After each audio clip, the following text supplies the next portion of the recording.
we're going to cover some hadith, particularly the last one. Now I'm going to try my level best to speak about each hadith in 20 minutes. So we cover 3, because the last one is my favorite one. Okay, so this is a particularly, you'll see why this class today is there's some hadiths that are talking about principles of how to live your life. Sometimes there are hadiths, principles on how to judge Islamic law. And some of them are principles on your connection with Allah subhanahu wa ta'ala. I find that those hadiths are the most touching, they're the most important ones that we have, right? Because at the end of the day, as we'll see, our entire existence is really about our relationship with Allah. That's really what we're here for. Everything else is kind of like icing on the cake. So Bismillah, hadith number 17. We begin narrating through our teacher, Shaykh Abdullah Misra. May Allah be pleased with him. Give him Jannah. Back through his teachers, back to Imam Al-Nawawi, who recorded these hadiths in his book, back to Bukhari and Muslim and all the other great Imams, back to our Rasul sallallahu alaihi wasallam, to his Sahaba. عن أبي يعلى شداد بن أوس رضي الله عنه عن رسول الله صلى الله عليه وسلم قال: إن الله كتب الإحسان على كل شيء، فإذا قتلتم فأحسنوا القتلة، وإذا ذبحتم فأحسنوا الذبح، وليحد أحدكم شفرته وليريح ذبيحته. رواه Muslim. On the authority of Abu Ya'la, Shaddad ibn Aus, may Allah be pleased with him, that the Messenger of Allah, peace and blessings be upon him, said, indeed Allah has prescribed ihsan, or perfection, or proficiency in all things. Thus, if you kill well. And if you slaughter well. Let each of you sharpen his blade, and let him spare suffering to the animal that he slaughters. Let him spare suffering to the animal that he slaughters.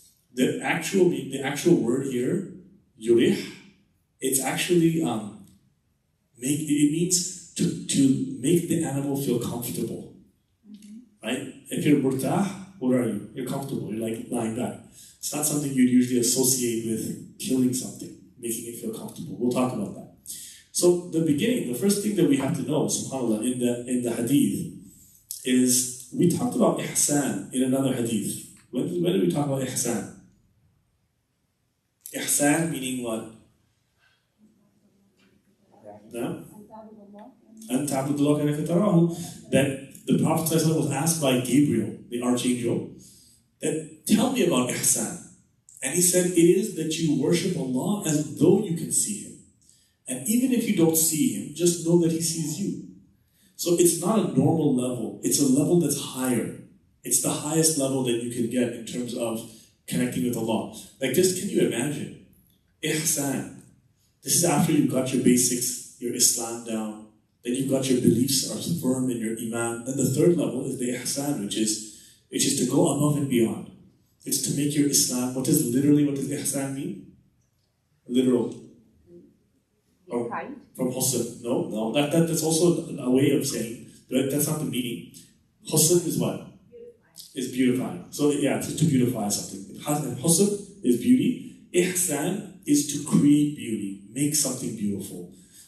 And so the Prophet ﷺ now is using this hadith now, not just in ibadah, not just in worship.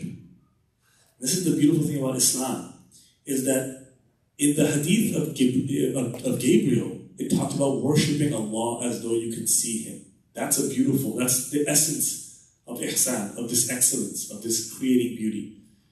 But now, the Prophet ﷺ is saying, indeed Allah has prescribed ihsan in every single thing that you do. Not just in your prayer. So now, how many things do you do on a daily basis? Think about this. Everything you do. Yeah, millions of actions. We tend to think our Islam is like what I do 5 times a day, and then I go back to being a normal person. I'm just like everybody else on the street. And when I'm in my prayer, that's my ihsan. In reality, your ihsan is prescribed in every single thing. When they say kataba, it means written. Kataba means Allah wrote it for you. The reason why, but it means Allah has prescribed it for you. Because especially with the Arabs, they were not a lettered community. They didn't used to read and write very often.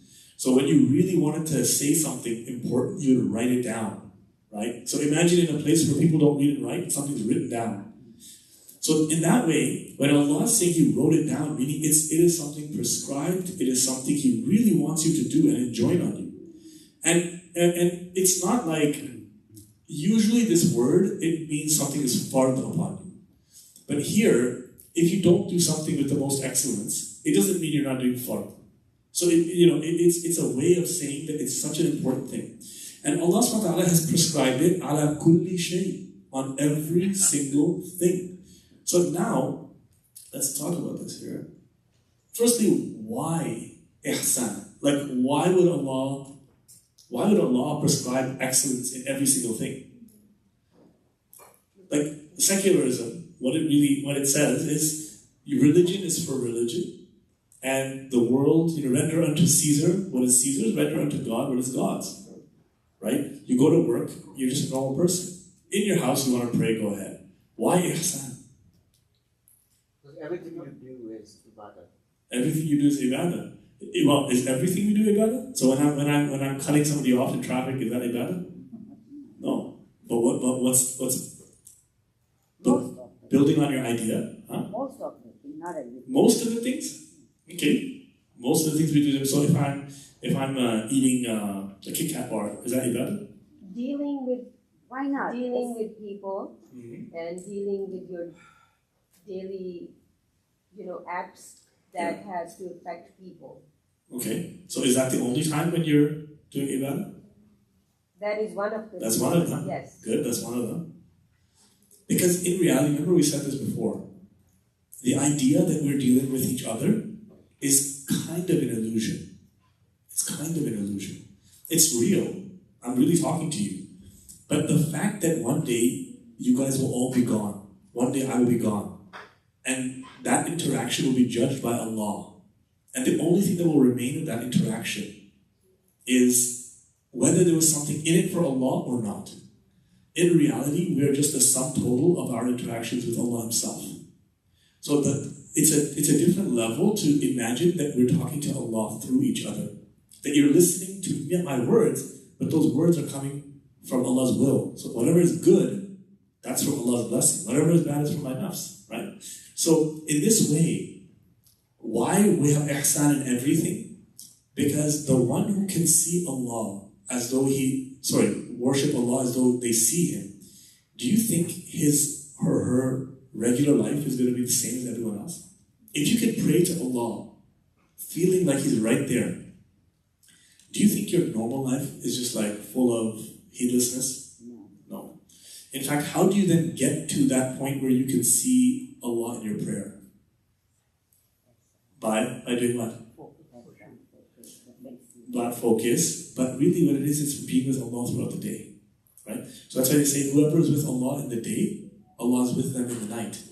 Vice versa, whoever is with Allah in the night, Allah is with them in the day. So He becomes your constant companion. And this is not something that is understandable through like some type of motivational speech. It's a series of small interactions that you make with Allah. It starts with just turning your attention to Allah in a time when everyone's attention is on the world. You're on I don't know, do they have a subway in LA? I don't know if they do. Like, let's say you're on public transit or something, and you're in an Uber, and you're just like, oh, there's a nice song on the radio, you remember it. Turn your thoughts to Allah. You are talking at work, and your mind wanders in that sense, and you go to Allah subhanahu wa ta'ala in your heart. It's those things, when you're in the shopping mall, you see different things that remind you of Allah. So this is when you start to see Allah in all these things, it increases your dhikr of Allah, your remembrance of Allah. A person who makes more remembrance of Allah, the other things that distract them, they start to go away. What the nature of light, right? If you turn off all the lights, it will be dark. When you turn on a light, it dispels the dark. In the same way, when you start remembering Allah, I'm not talking only about going subhanAllah, that too. but just remembering Him in your heart, then what happens is the ghafla or the heedlessness starts to go away. And then you begin to see Allah in everything. But that takes a long time of being with Allah. And then you begin to realize, as the spiritual masters tell us, that in reality there's nothing but Allah subhanahu wa ta'ala, and He's controlling everything. And then you begin to see, kind of like how, the way that I might describe it, although I have a lot to realize it, is when someone you love, let's say, I'm just speculating, okay?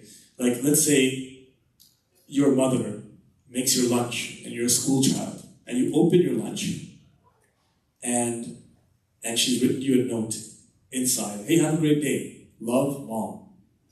Right? So that's a reminder from someone you love, but it's in a different context. In the same way, when someone gets close to Allah, they begin to see sticky love notes from Allah in all the different things of their life. And that actually encourages them to keep remembering Allah. So it's a cycle. You remember Allah. Remember that I said, if remember me and I will remember you. Right? If you remember me, I will remember you. But how can you remember Allah unless He remembered you first? Because who gave you the ability to remember Allah? Allah. So it's from Allah, back to Allah, and back to Allah again. It's just a cycle. And then you realize actually that we're nothing in the whole thing. It's Allah is creating His own dhikr in His servant. We're just a tool, right? So we're just a tool. So why ihsan? Because then you can be with Allah and everything. And in order to have ihsan, as we see on our slide, what we mean by having excellence, you can have excellence in 4 different aspects. The first aspect of excellence is sincerity. Is this really for Allah, or is this for something else? Are you doing it because you want people to call you religious? You want to be paid? Are you doing it because you have an ulterior motive? You want to feel good about yourself. And it's really hard not to have some different motive because we're human beings, right? Do you make dhikr to de-stress? Or is de-stressing the byproduct, right? So in the same way, your sincerity means that you're doing this only because of Allah. You want to do this for Allah alone. That's the highest level of ihsan.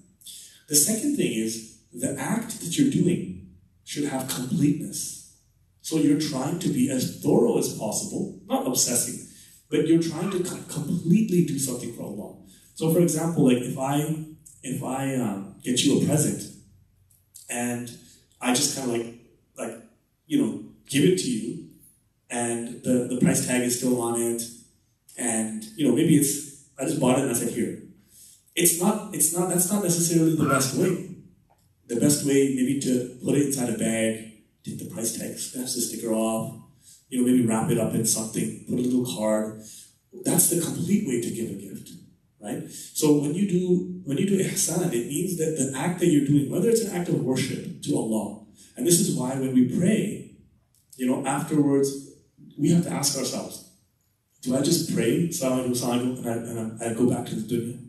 Am I just rushing to get this prayer done as fast as possible because I just want to go on my phone again, right? Or when I finish my prayer, do I resist the urge to go back and check that message? Do I resist the urge to run back to the dunya? And do I say, wait, stop. Let the world wait. I want to be with my beloved. And then you remember Allah a little bit more. SubhanAllah, SubhanAllah, SubhanAllah, SubhanAllah. And then you say, okay, I can go back now. No, wait. Tell the dunya to wait again. And then you make a dua to Allah. And I'm not just talking about, I'm talking about something from you reach inside yourself.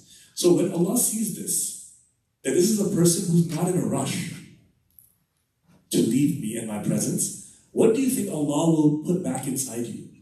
This is why those people of ihsan, they find true peace, but not because they're chasing peace. You can sit on top of a mountain and do yoga for the rest of your life. You may not find peace. But even if you're in the middle of a war zone and you are with Allah, those people, when you ask them, something strangely inside, they're very, very still. Even if the world around is in complete chaos, inside they are completely still. Whereas other people who have all the means to relax, they cannot get their mind to relax because they're chasing the feeling. They're not chasing the one. So the next thing is tastefulness. Ihsan, the action that you're doing must have tastefulness in it, right? So for example, I may for the sake of Allah, let's say I correct somebody. Somebody did something wrong. But am I doing it in a tasteful manner? Or am I doing it in a manner that puts them down? Am I doing it in a manner that pumps up my ego? Same thing like giving a gift. Do I say, here's a gift, and I throw it on the table? How would you feel? Somebody gave you a gift and said, here, take it, and threw it on the table. That's so ihsan means it has to be done with taste. And this is why, interestingly as well, the Muslims, when they eventually, as the civilization grew, they started to beautify the things that meant a lot to them. So like the masajid, we're not supposed to decorate it with gold, but you can make it beautiful because this is the house of Allah, and you'd like to beautify your own house. So it's tastefulness.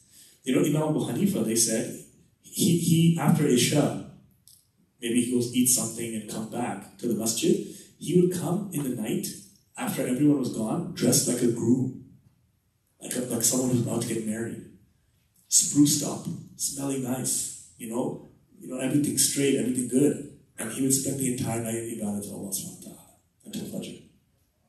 Why? Because it's tasteful, You approach Allah in a way, and now we have to ask ourselves, like when I'm alone in my house and I'm praying, am I just in like a t-shirt and like my pajamas? Right? Let's be honest. Or do I say, no, if I dress this nicely for other people, my Lord, I'm going to dress like this for you as well. I know people like that. People who are like, no, we have to dress really well because we're in front of Allah. Who dresses up for Allah? Literally. But whenever you do something for Allah, Allah appreciates that. And the last thing is correctness. You cannot do ihsan unless it is a correct action.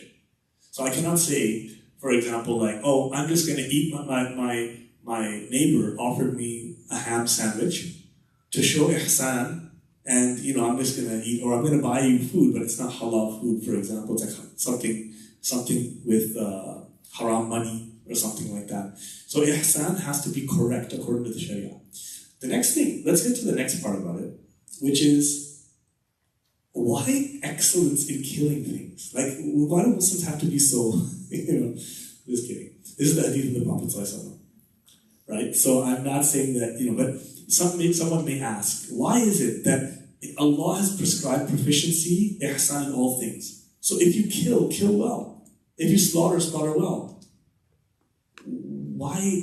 What do you mean? Like, why would killing be coming up here? Why would slaughter be coming up here? Don't put them in misery, kill them. Yeah. So what we're talking about killing here, okay, in case I have to spell it out for people, but this is more for the YouTube thing. Basically, we're talking about we know from before, it is haram to take the life of anything, especially any person. Okay, we're talking about what? The slaughtering of an animal when you eat food. Okay, we're talking about even in killing things. There is a spider in your house. Okay, and like I get text messages and phone calls late at night. There's a spider in my room. Can you come kill it? So what do? You go and you look at the spider, and how do you have to take it out or something? Maybe you can catch it and release it. But maybe it's like mice, and you can't just have mice inside your house, right? It's unhygienic. So now you're forced to kill this thing, or it's a mosquito, and you have to do this. Do you do it in a way that tortures that animal? Look, a mosquito can only live by sucking the blood of something else. Allah has made that creature only live that way. If a mouse lives in the world, like in our society, of course it's going to come in during the winter time, underneath your house. And it's going to find a way to get near the stove. Once we opened the hood of my car in Canada, and the entire inside is chewed out. Oh my God. Because why? Because when you stop your car, it's warm. So mice crawl in, they live inside the hood of the car. And they chew everything out. Now, it's not that guy's fault. He's an animal. He's just looking for shelter and warmth, just like I would be. But when you catch him, are you are you pulling the legs of the spider out? Are you taking the wings of that mosquito out?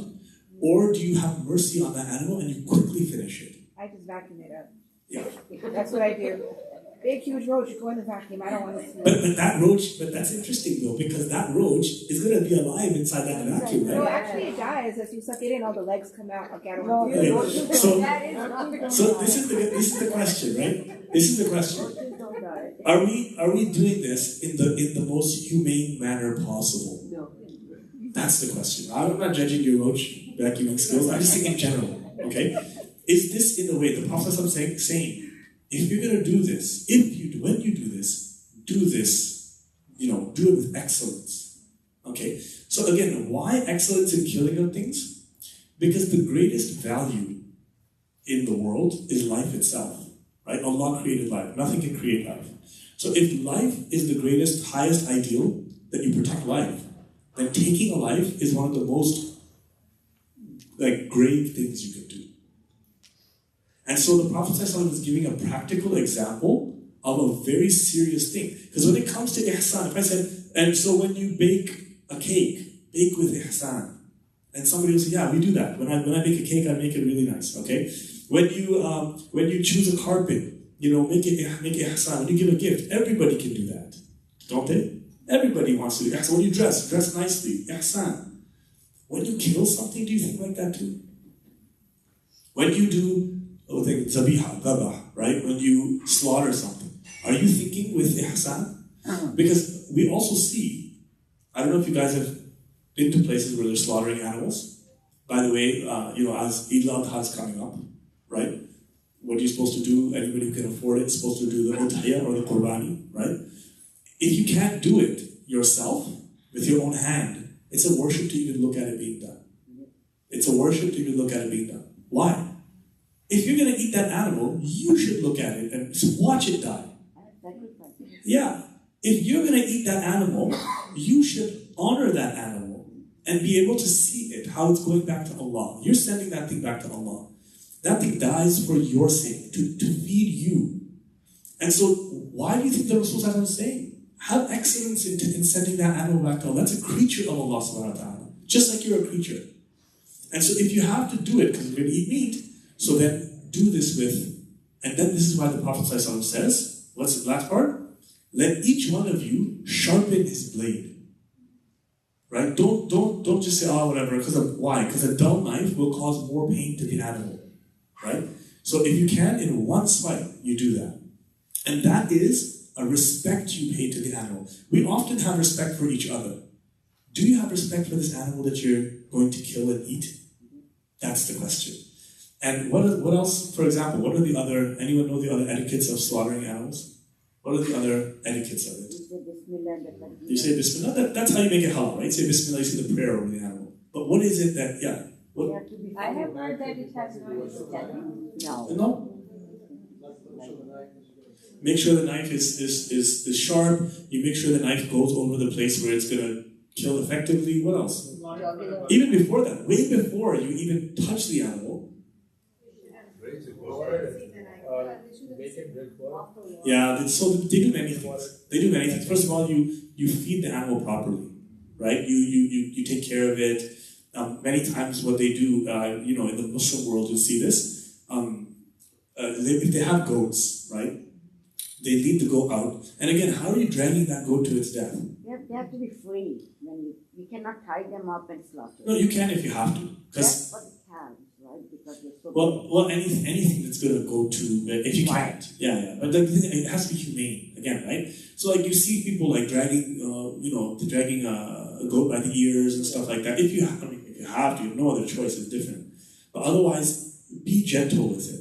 And do not slaughter it in front of its other goats, because a mother goat, a child goat, will feel pain and will feel distress, even just seeing something else being slaughtered.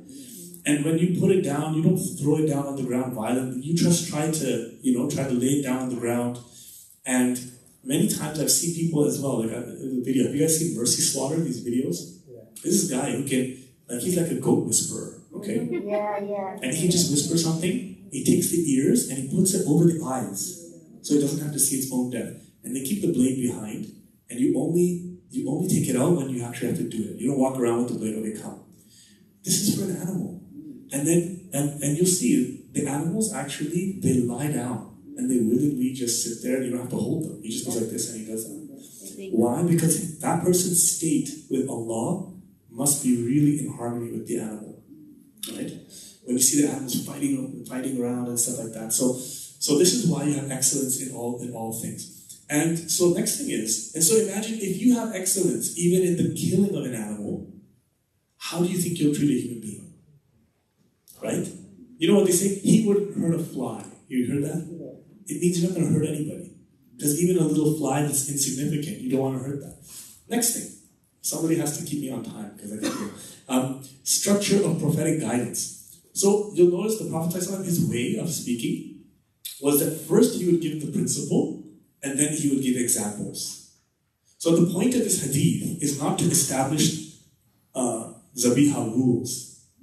This is also, it's part of it, but he's trying to give practical examples. So whenever you teach someone or you give someone some sort of instruction, try to make it concrete for that person. That's what a teacher can do, right? That's one of the best things that you can do, is make it practical and, make it applicable to their lives. Make it applicable to their lives. And the next point is that Muslims, we used to be, I would say, an ummah of excellence. Okay. Nowadays, when people think of Muslims, they don't think of the absolute most excellent people in the world. I mean, when you talk about excellence in craftsmanship, which nationality of people do you think of? Italians, right? You want a nice tile job, Italians are going to do it, right? And who has the nicest fashion? Probably one of them, And when you think about technological excellence, who do you think of? Japan, look at Germany, right? When you think of, so there's certain types of Muslims. When you go to Turkey, have you guys been to Turkey before? And you've been to those masajid, and you look around, and your breath is taken away. Why did they do that? Because they reflected the beauty of Allah subhanahu wa ta'ala in the world. And so they made things beautiful. When they scribed the Quran, they wouldn't just do cheaply printed copies. These were written sometimes in gold ink. And every time Allah's name came, they would put it in a different color. And around it, they would do decorations all around it, illuminations, they call it, so the text pops out. This is how they would honor every single thing that they did, right? They were people of excellence. You still have, I think in Damascus and other places, they had little shelters for cats, for stray cats. They had they had endowments set. People could, when they die, you could leave some money for a cat shelter.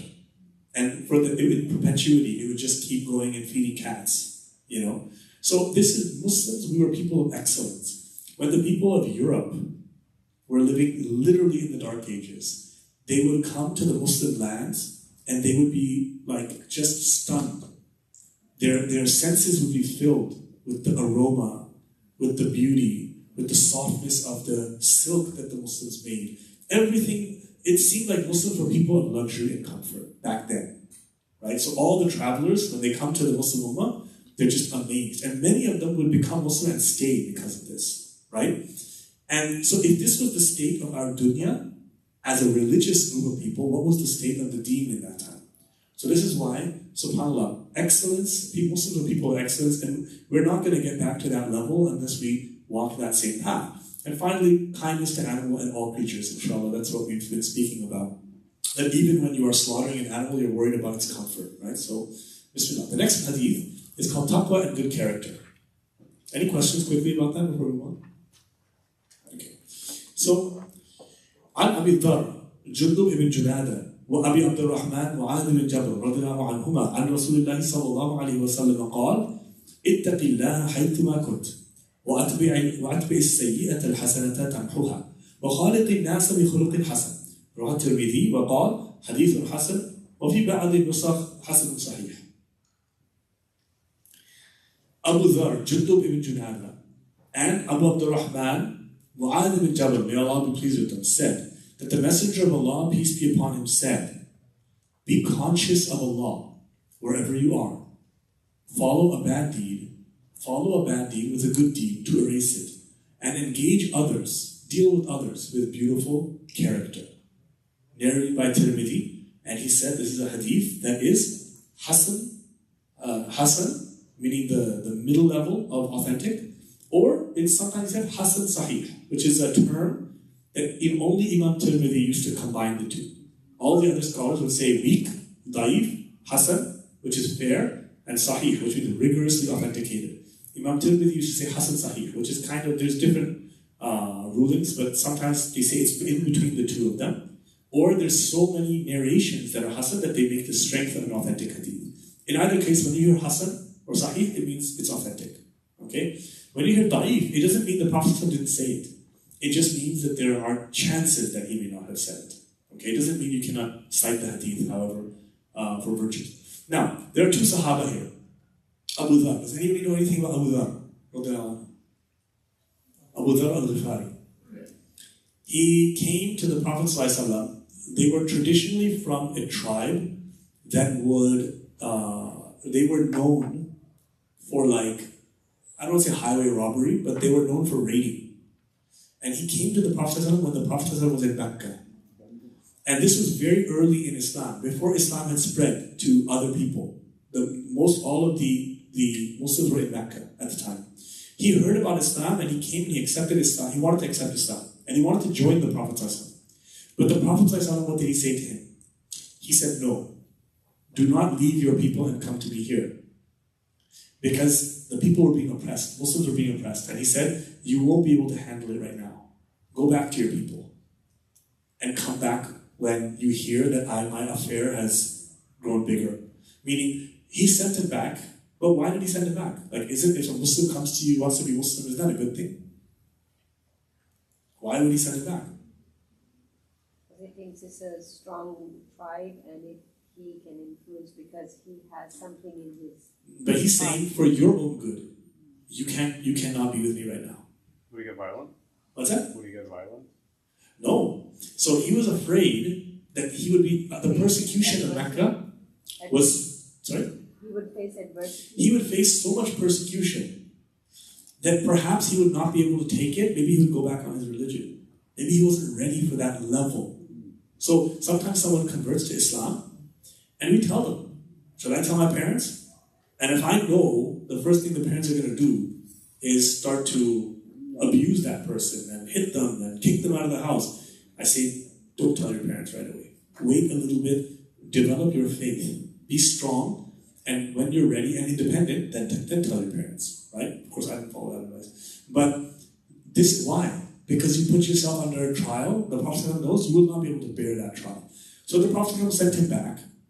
And this hadith is, they say this is what he told him. Because remember, in Mecca, was there any salah in the early stages of Mecca? There was no salah. There was no Ramadan. There was no zakat. What do you teach? Be conscious of Allah wherever you go. That's the basic Islam. And if you do a bad deed, follow up with a good deed. Meaning, don't just say, oh, I did something wrong, I'm not a good Muslim, I'm not even a Muslim. No, you did something wrong, Bismillah, you did something right. It'll erase it. And then deal with people in a good way. We have honestly lost touch with what Islam really is at its core. So these days, when someone becomes a Muslim, okay, what's the first thing people say? Classes. Send them to classes, right? A lot of people ask me, oh, we're going to design a new Muslim class. Oh, as soon as they become Muslim, here's this book, and this book, and this book, and this person's doing a class. Now, but those classes are usually technicalities. You need to learn this, and you need to learn that, you need to learn this, and you overwhelm that person, right?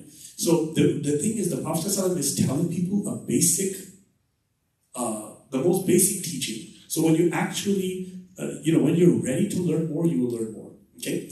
Abu Dhar al-Ghifari, by the way, just a quick note about him. The Prophet ﷺ told him that, oh Abu Dhar, he became Muslim alone, and you will die alone too, and you will be resurrected alone. And during the time, he heard a lot of the hadiths from the Prophet ﷺ about wealth and money, about not hoarding money and paying zakat.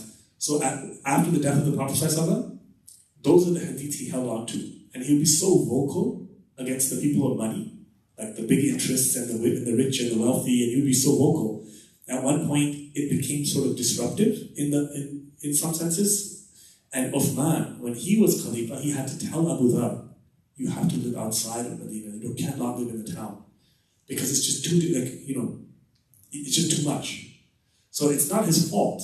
But he heard this from the Prophet ﷺ and he held on to it so much that Uthman had to ask him, please live outside, right? Because we need to do business here, we can do these things, you have to balance it. But he's like, no, I heard this from the Prophet about charity, give zakat. So he asked him to live outside.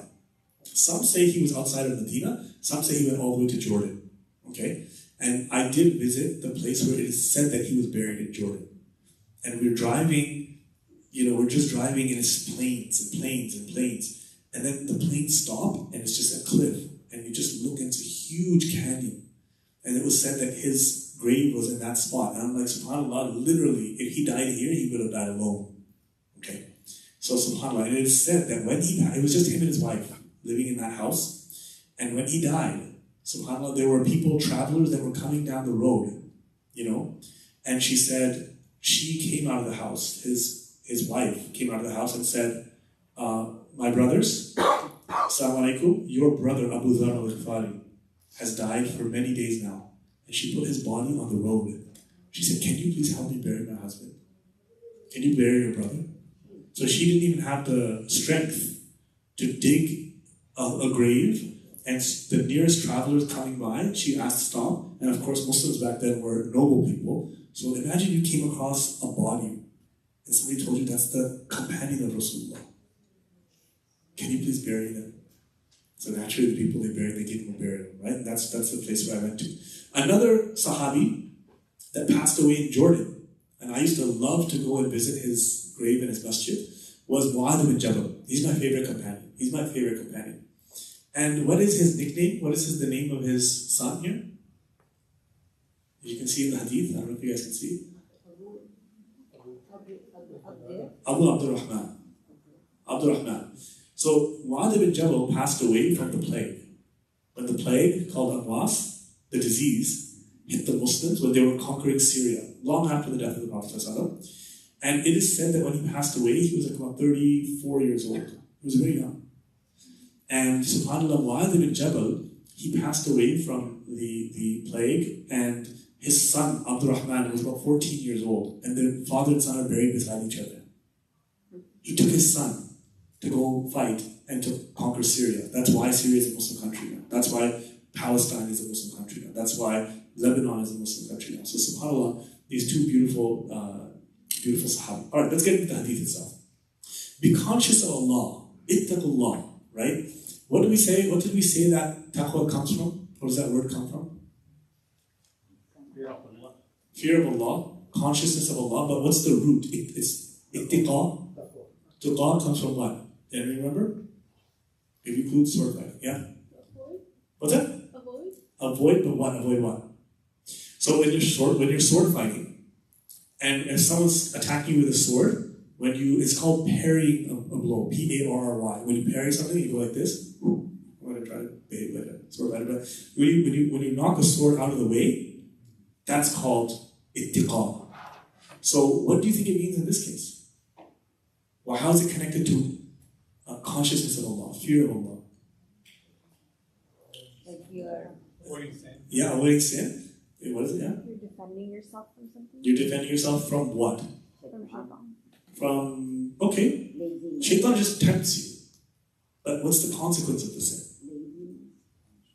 Punishment. So you're actually warding off the punishment.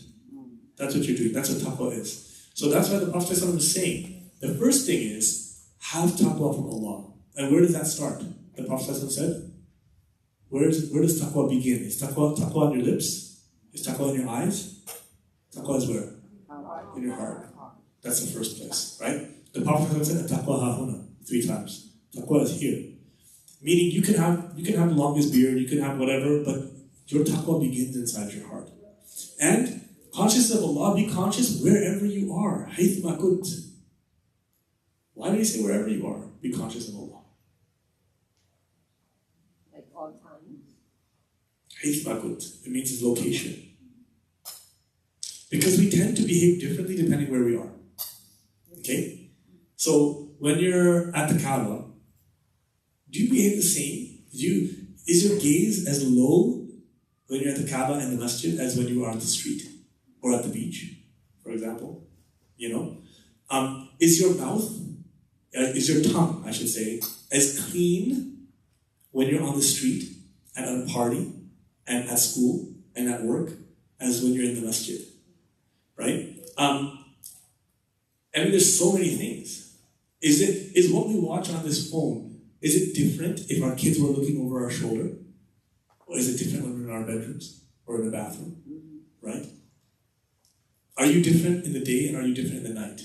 So in reality, what the Prophet ﷺ is saying is have that consciousness of Allah wherever you go. That is real piety. And that's very difficult to achieve. That's very difficult to achieve because it's easy to be religious when you're in public. Private is where it's difficult. And I'll tell you something, what I've found myself. You know what they say? There's a saying in Arabic that I wrote down that my teacher taught me. And he says, Man haraba min al-dhunub, harabat al-dhunub minhu. Whoever runs away from sins, sins run away from that person too. Taqwa is really about putting yourself in a place where you don't think you'll disobey Allah. And that's not easy to do unless you're ready to sacrifice. Sacrifice what? Sacrifice things that you need, sometimes, your desires, right? Now, in that consciousness of Allah, the way of being conscious with Allah is to feel like you're with Allah. If you just tell yourself, I'm going to be super pious, you will fall. And you'll fall again and again and again until you realize that you can't do this without Allah subhanahu wa ta'ala. You have to do it through Allah. And when the dunya starts to creep into the heart, we start to lose track of where Allah is. Right? So you can actually just see where you are by thinking about where Allah is with you. Next thing, now what happens when Allah says, why did the Prophet say, follow up a bad deed with a good deed? It erases it. Why do you think the Prophet is saying that now? He's switching gears. Be conscious of Allah wherever you find Him, wherever you are. And then wipe out a bad deed, follow up a bad deed with a good deed. Continue doing. What's that? What's the connection between those two instructions?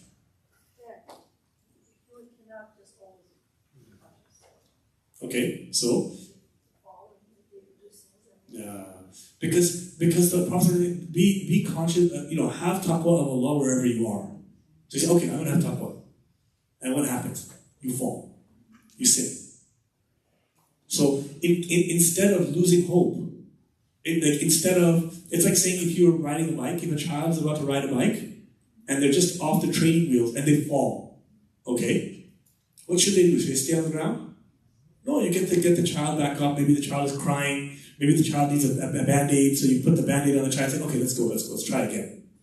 In fact, will that child ever learn to ride unless they get back on the bike again and again and again? No, eventually you get on that bike and then you learn, but you fall a couple of times. That's part of it. And in the same way, the Prophet ﷺ is saying to us that you're going to fall. You're a human being. You will not be able to always be at that level of taqwa. Right? And in some cases, you may fall again and again and again. Because it's not easy. This is a beautiful hadith from the Prophet ﷺ. And it's not often mentioned. And I have a feeling it's because people don't want other people to stay comfortable in their mistakes. But there's a really deep interpretation. The Prophet ﷺ is narrated to have said in Tabrani. He says, مَا مِنْ عَبْدٍ مُؤْمِنٍ إِلَّا لَهُ ذَنْبٌ يعتاده الفينة بعد الفينة. He said, أو ذنب هو مقيم عليه لا يفارقه حتى يفارق الدنيا. He said that there is no believing servant except that they have this one type of sin that they're just accustomed to doing it from time to time. They just do it from time to time. Or there is a type of a sin that they just keep doing. They're just like muqim in it. And they just cannot leave it until they leave the dunya. Until they leave the dunya. And then the Prophet ﷺ said, إِنَّ الْمُؤْمِنَ خُلِقَ مُفْتَنًا تَوَّابًا نَسِيًّا إِذَا ذُكِّرَ ذَكَرَ. Indeed, a believer has been created, put to trial. Fitna. You have been created to go through tests and trials. And then He's created that mu'min has been created to always keep going back to Allah, keep going back to Allah, keep going back to Allah, and keep forgetting. Oh Allah, I swear, I'm not going to do this again. Oh Allah, I'm very sorry. Tomorrow you do the same thing. And you went back to Allah. Oh Allah, I can't believe I did this again. Oh Allah, please forgive me. And you did it again. Allah created you nisyan, forgetful. إِذَا ذُكِّرَ ذَكَرَ.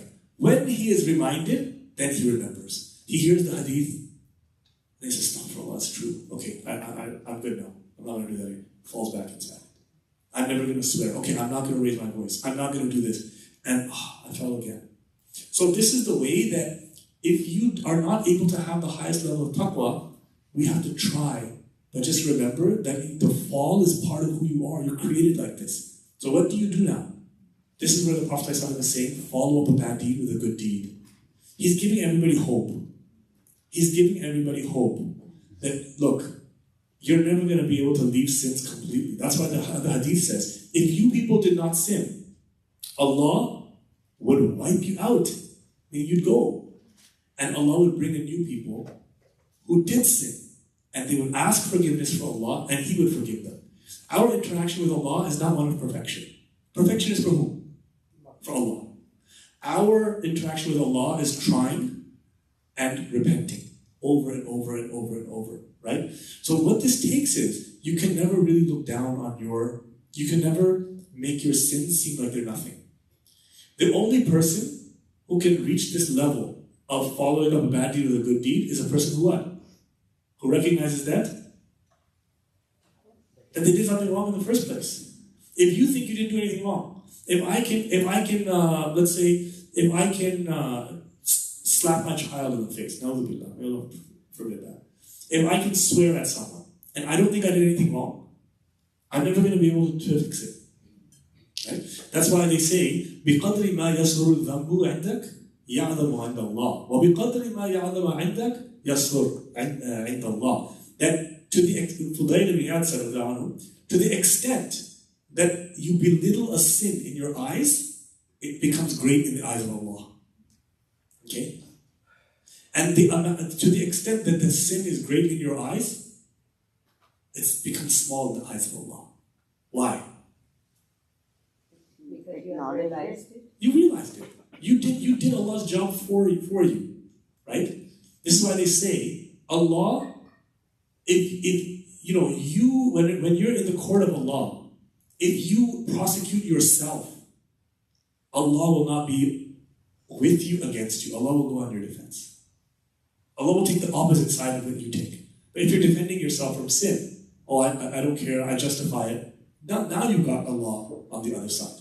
Right? So this is why they say that you will do something wrong. Don't just pass it off as nothing. If you hurt someone's feelings, don't say, it's okay. No, go back and apologize to them. Go back and. Now, so follow up a bad deed with a good deed. What this means is what do we mean exactly? Follow up a bad deed with a good deed. So you hurt someone's feelings, what can you do? Apologize. What else can you do? Try not to do it again. Don't do it again. That's the first thing. Leave it. Try not to do it. What else? Give them a gift. Write them a note. Right? If nothing else, there's sometimes people. What's that? She's reminding you. I know. Yeah, I know. What else can you do? You can make dua for that person. If you did something wrong in a certain place, let's say, for example, you saw something you shouldn't have in a certain place. Try going, if you go to that place again, make the dhikr of Allah subhanahu wa ta'ala. This is what my teacher said. In a place where you have sinned, pray 2 rakats. Pray 2 rakats tawbah. In a place where you have sinned, make the dhikr of Allah. So at least that place will say on the day of judgment, this servant, Abdullah, disobeyed Allah here, but Abdullah also tried to obey Allah here too. Right? So that you're wiping it out.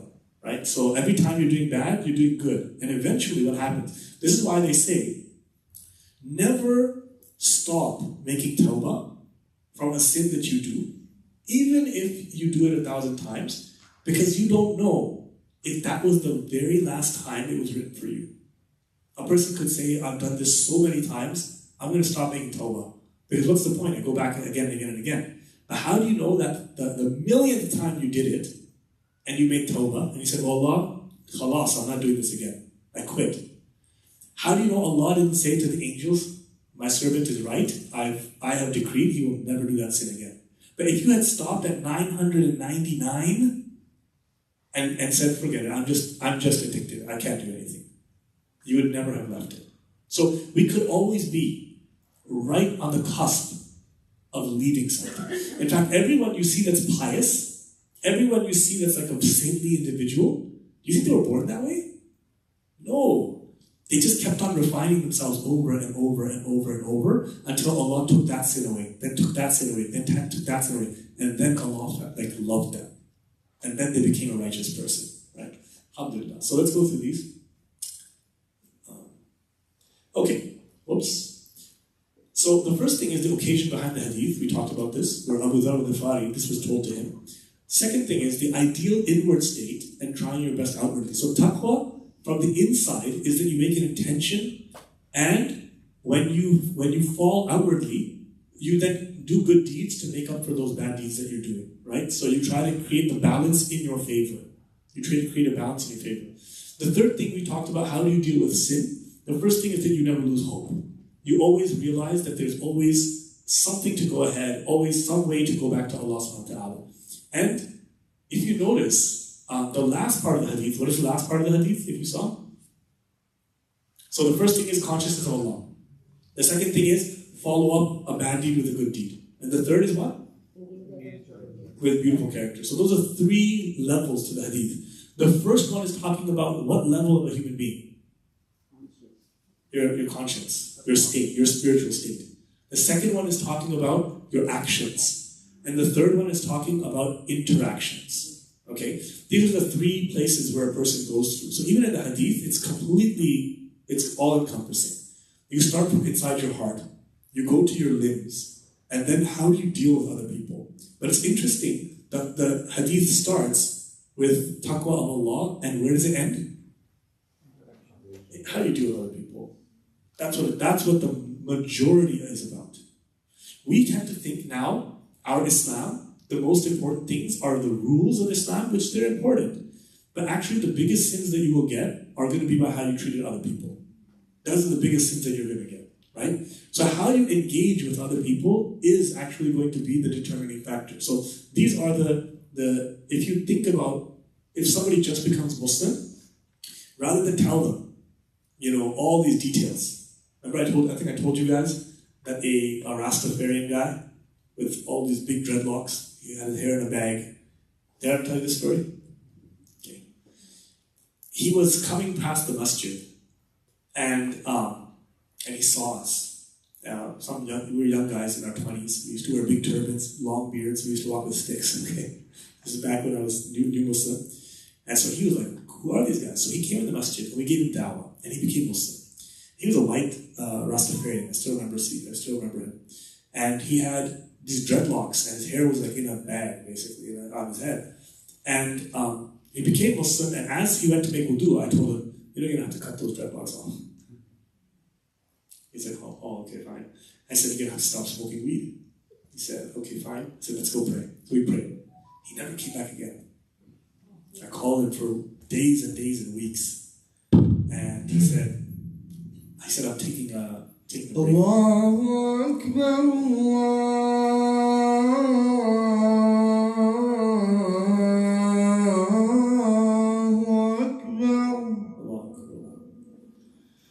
Allahu Akbar, Allahu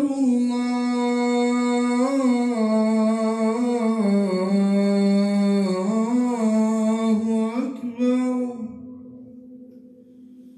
Ashhadu an la ilaha illallah.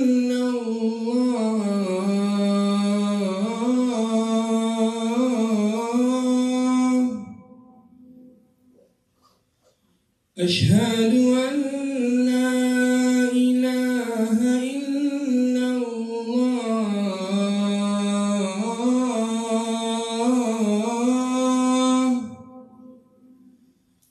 أشهد أن محمدًا رسول الله.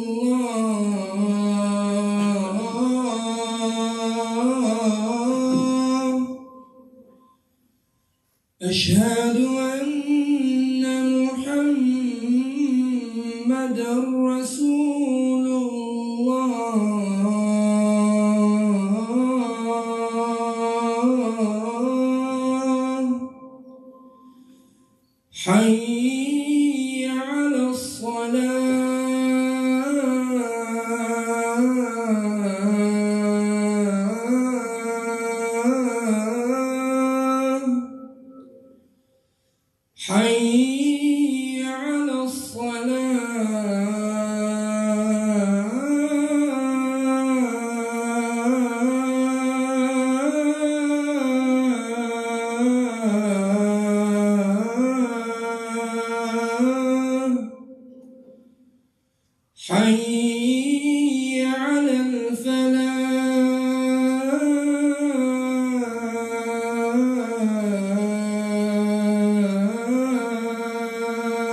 Allahu Akbar,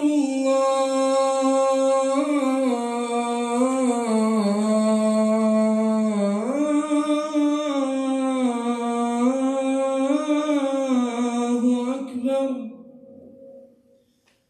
La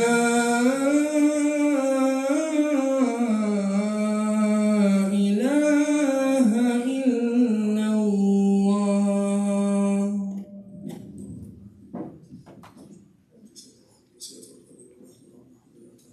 اللهم صل وسلم وبارك على سيدنا محمد رضي الله ربا وبحمد صلى الله عليه وسلم ورسوله وسلم اللهم انا نسالك العافيه في الدنيا والاخره لنا ولكل مسلم. Okay, so basically when we're looking at good character, what do we mean here? The Prophet ﷺ, he said that the heaviest thing on the scales on the Day of Judgment will be good character. The Prophet ﷺ also said, إِنَّمَا بُعِثْتُ لِأُتَمِّمَ مَكَارِمَ الْأَخْلَاقِ. He said, I have only been sent to perfect beautiful character traits.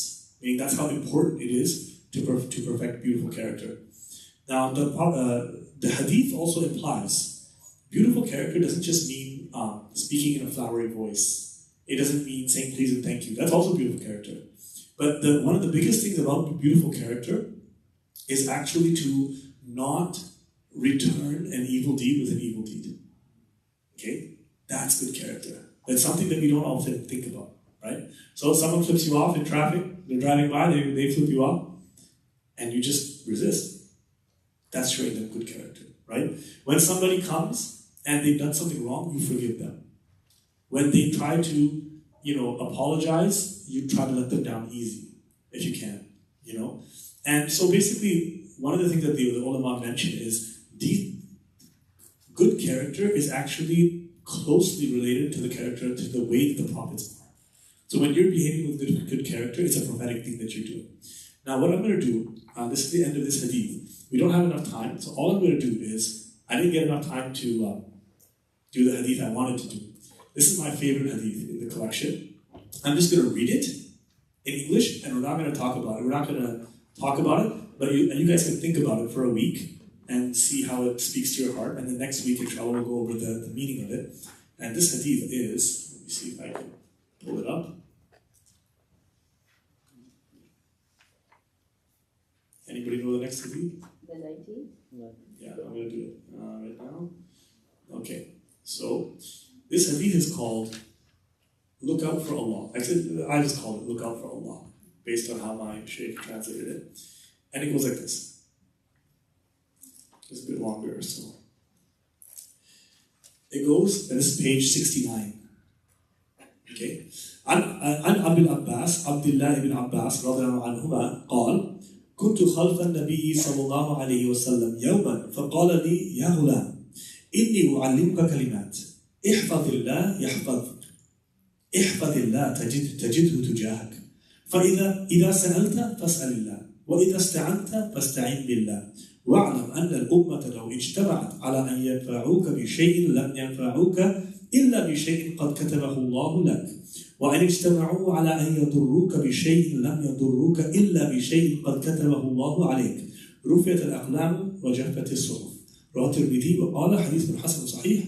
وفي رواية غير الترمذي احفظ الله تجده أمامك تعرف إلى الله في الرخاء يعرفك في الشدة واعلم أن ما أخطأك لم يكن ليصيبك وما أصابك لم يكن ليخطئك واعلم أن النصر مع الصبر وأن الفرج مع الكرب وأن مع العسر يسرا. Beautiful hadith. Okay, my favorite in the collection. Here goes.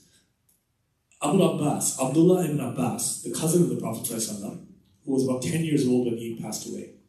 May Allah be pleased with father and son, said, I was once riding tandem. I was riding double behind the Prophet, peace be upon him, when he said, little boy, I'm going to teach you some great words. Look out for Allah, and He will look out for you. Look out for Allah, and you will find Him facing you. Whenever you ask Allah. And whenever you seek help, seek it from Allah. And know that if the whole world were to gather together to benefit you, they would not be able to benefit you except by what Allah had written for you. And if the whole world were to gather to harm you, they would not harm you except by what Allah has written for you. The pens have been lifted and the pages are dry. From Tirmidhi. And in another version of the hadith other than Tirmidhi, look out for Allah and you'll find Him in front of you. Get to know Allah in easy times and He will know you in hard times. Know that whatever missed you was never going to hit you. And whatever hit you was never going to miss you. And know that victory comes with steadfastness and patience, and that deliverance comes with hardship, and that with difficulty comes great ease. Okay? So let's think about that. Beautiful hadith. Imagine being a young boy riding behind the Prophet ﷺ, close, touching him, and hearing these words as a young person, and then growing up and narrating it. What your life must be like. So may Allah make us of those who are touched by the hadith very deeply, so it changes our existence and our reality with Allah subhanahu wa ta'ala.